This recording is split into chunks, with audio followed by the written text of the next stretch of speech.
ఒక చెంప కొడితే మరు చెంప చూపించు, అహింసా శాంతిని ఆయుధాలుగా, చెడు చూడకు, చెడు వినకు, చెడు మాట్లాడుకు అని నీతి సూత్రాలను పాఠాలుగా నేర్చుకున్న మనం నేటి రాజకీయాల్లో చొక్కా మడిచి సిద్ధమా అని పిలుపునిస్తున్న నాయకులు ఈ సమాజానికి ఏం మెసేజ్ ఇవ్వాలనుకుంటున్నారు? ముందు తరాలను ఎలా తీర్చిదిద్దాలనుకుంటున్నారు?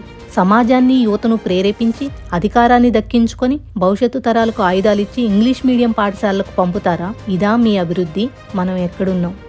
మన పిల్లలు, మన సమాజం ఫ్యాక్షన్ రాజకీయాలకు సిద్ధంగా లేము.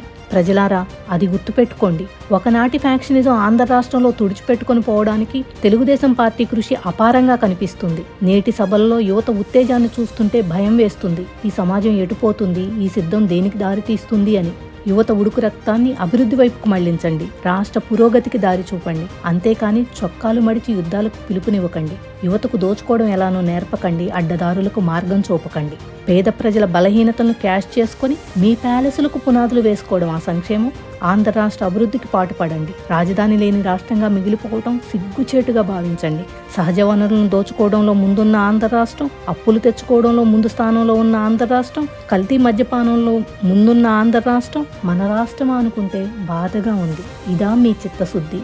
సహజ వనరులకు, పంట భూమికి, ఆరుగాలం కష్టపడే రైతుకు, క్రమశిక్షణ గల యువతకు, లక్ష్య సాధనే దీక్షగా కలిగిన విద్యార్థులకు, కష్టపడే తత్వం కలిగిన సమాజానికి నిలయమైన ఆంధ్ర రాష్ట్రం అభివృద్ధి రాష్ట్రంగా ముందుకు పోవాలి అంటే చంద్రబాబు నాయుడు గారు ముఖ్యమంత్రి కావాలి. ఆంధ్ర రాష్ట్ర ప్రజలారా, ఆలోచించండి. ఫ్యాక్షన్ కావాలా? పాలన కావాలా?